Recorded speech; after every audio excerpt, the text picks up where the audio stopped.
ज्योत्सना केरकेटा,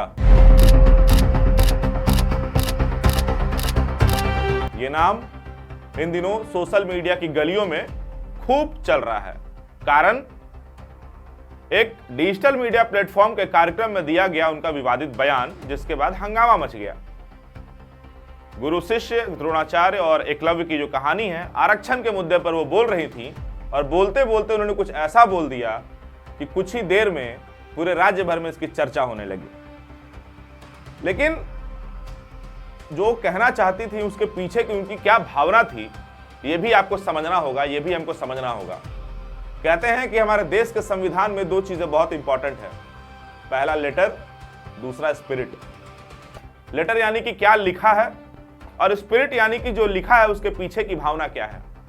हम सब लेटर के पीछे पड़े रहते हैं कि जो लिखा है उसको फॉलो करो, पर स्पिरिट यानी कि पीछे की भावना कहीं बहुत पीछे छूट जाती है। और आज यही समझने की कोशिश करेंगे कि ज्योत्सना केरकेटा का बयान विवादित तो था, लेकिन उसके पीछे की उनकी भावना क्या थी। ज्योत्सना केरकेटा का सिर्फ यही परिचय नहीं है कि एक डिजिटल मीडिया प्लेटफॉर्म के कार्यक्रम पर उन्होंने विवादित बयान दे दिया। उसके पीछे की भी कहानी यह है कि ज्योत्सना केरकेटा सिर्फ उस प्लेटफॉर्म तक सीमित नहीं है।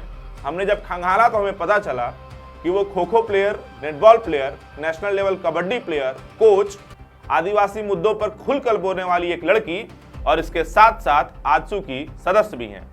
सोशल मीडिया अगर आप खंगालेंगे तो आपको कलेक्टिवली 1 लाख फॉलोअर्स ज्योत्सना केरकेटा के मिल जाएंगे। पर ज्योत्सना केरकेटा ने जो कहा उनमें जो शब्दों का चयन था वो बिल्कुल ही किसी भी लिहाज से सही नहीं था, ये हम भी कह रहे हैं।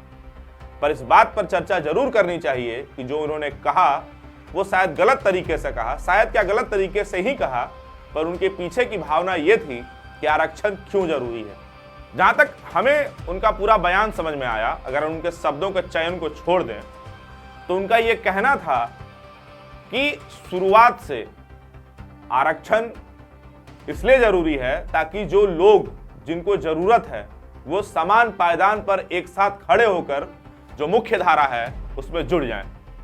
जब आप पढ़ेंगे कि आरक्षण क्यों जरूरी है तो आपको कुल 3, 4, 5 बातें समझ में आएंगी।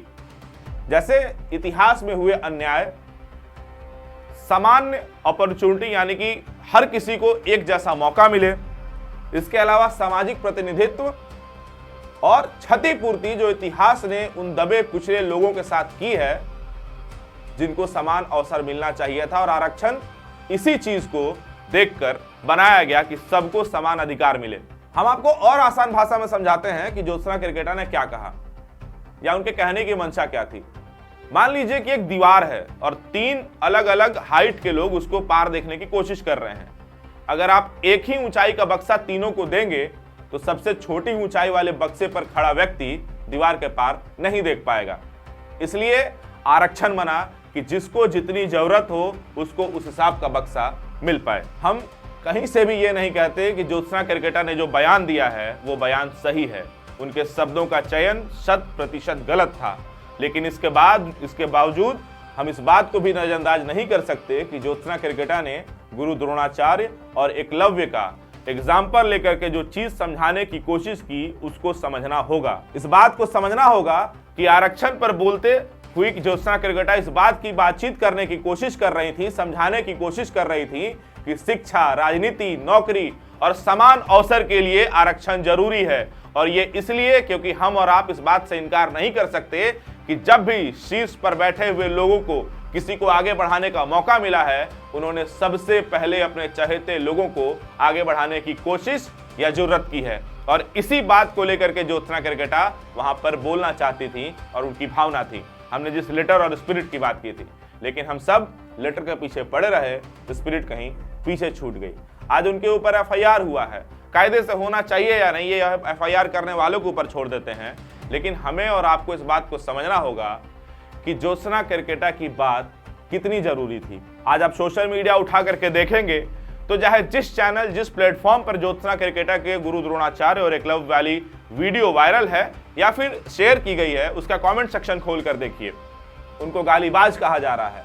लेकिन शायद हम ये भूल जाते हैं कि गालीबाज और भी लोग हैं, और भी चेहरे आपको झारखंड में दिखेंगे जिनकी आइडेंटिटी ही यही है कि वो गालीबाज हैं, लेकिन क्योंकि वो किसी विशेष दल के समर्थक हैं या उनके समर्थक में एक भीड़ खड़ी रहती है, इसलिए वो नेता हैं और ज्योत्सना गालीबाज। जाते जाते इस खबर में हम आपको अंतिम में इतना ही कहना चाहेंगे कि हम फिर से कह रहे हैं कि लोकतंत्र 19 ज्योत्सना केरकेटा, उनके दिए विवादित बयान, उनके शब्दों का चयन का बिल्कुल भी समर्थन नहीं करता है। वो कहीं से भी संसदीय भाषा नहीं है।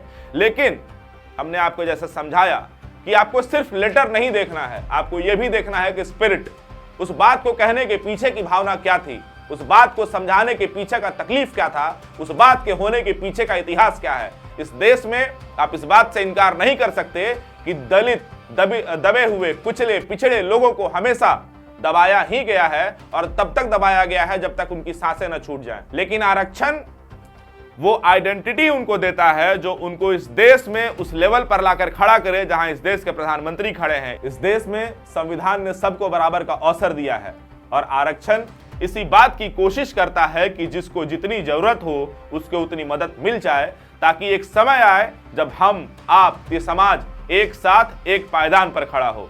बाकी नमस्कार, मेरा नाम वैभव पांडे है, आप लोकतंत्र 19 देख रहे थे।